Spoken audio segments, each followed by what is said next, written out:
and welcome back into the Sports Source. This segment brought to you by Southeast Termite and Pest Control. Nice and cold out there today. Those bugs that are still around, they want in your house. So do the critters. I mean, you got a lot of cold skunks, cold birds, cold raccoons. They want in your house. They want to get in your basement. They want to get in your attic. They want to get in your belfry if you have one. I don't have a belfry. Mike, do you have a belfry? No. Okay, no belfry. The folks at the Wildlife Division at Southeast Termite and Pest Control, they can catch and remove any animals that break into your home or office, and they can help prevent them from getting in there. Give them a call this week, Southeast Termite and Pest Control and their Wildlife Division. Okay, folks, Jeremy Pruitt has now interviewed two folks who were on the Baylor staff when all of the nonsense went on out at Baylor, Kendall Briles and Jeff Lebby. I want to make this very clear. I have no problem. Go get them. Fine.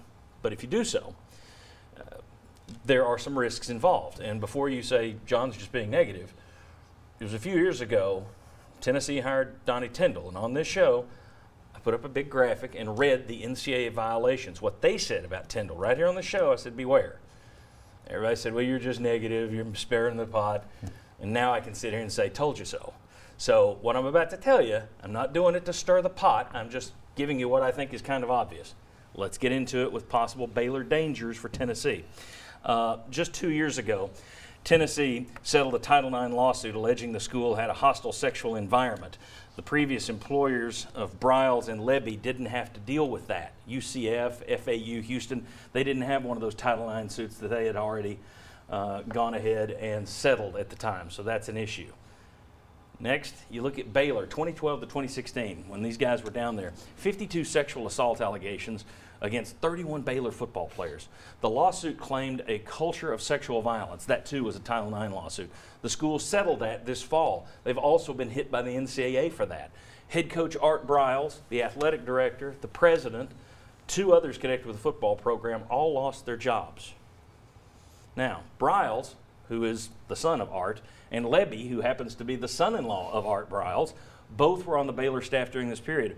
Briles was accused in the lawsuit of texting a football player the following: do you like white women? Because we have a lot of them at Baylor, and they love football players, which is just a beautiful stereotype in 1,000 different ways. All right, move forward. Back at Tennessee during all this, Title IX complaints have ballooned. There were 12 in 2014, 166 complaints in 2017. Why does all this matter? When the next sexual assault claim is made against a football player, and we all know at some point that's going to happen, a lawyer will have a field day suing Tennessee and using the national media to say the following. 1, Tennessee already settled one lawsuit over sexual assaults. 2, Title IX complaints have only gone up on its campus. 3, and they took it so seriously they hired a coach from Baylor's disgraced football program. And if you don't think that's exactly what would be said, you aren't paying attention. But then the last worry, that last danger I mentioned earlier, the vetting from your school and others isn't as thorough as you thought it was. That's your fear. You hire Briles and Lebby and something else comes out of that Baylor thing, you're stuck with it. You just better understand the risks in hiring these guys. I'm not saying don't do it, gentlemen. You guys may disagree with me. There are no risks. I look at that, and I know that you get those types of assault accusations that come out on a football program. They happen. If one of these guys is on your staff, just be prepared and be willing to have all that stuff brought back up.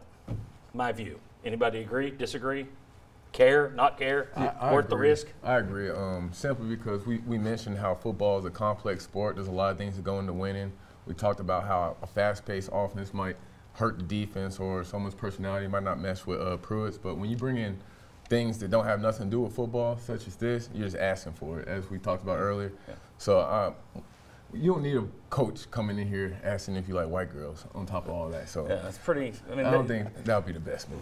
That kind of thing, you're going to have to recruit around that too. Mm-hmm. Everywhere you go, Briles goes into a home, somebody's going to want to say, okay, what about this? Mm-hmm. Anyway, thoughts?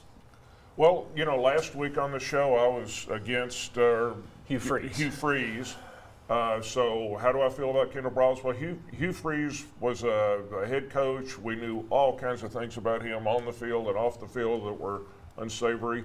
I don't know as much about Kendall Briles. He wasn't a head coach, so I guess my feeling is not as strong as it was about Hugh Freeze, but still, I think what you said, what Brian said, or pretend what would come down the road. Yeah, and I would say one of the words there in the last graphic that you showed would be the risk. Is it worth it? If you do have some questions about how it would work with Jeremy Pruitt and Kendall Briles working together, and if the offensive players would be able to make the necessary adjustments, then you have questions about off the field. I think that can apply to Title IX issues potentially, or recruiting issues in the future as well. He's known as a good recruiter, but there could be some NCAA problems that pop up down the line. Is the risk worth it to take on all of those question marks moving forward as you're trying to build the program still in an early stage? Yeah, I agree. So you look at the situations involved, they have to be incredible. If they were like top-notch, incredible best coaches, you might look at things, but these guys aren't the cream of the crop either. Well, you know? Briles is viewed as an innovator. I mean, Lane Kiffin liked him. And I know how much you value Lane Kiffin. Lane Kiffin, you know, he knows everything, and you know, he's done very well at, where is it, Florida, FAU. Southern, in that, Yeah. you know, wherever. Yeah, I think, you know, from what you have in front of you,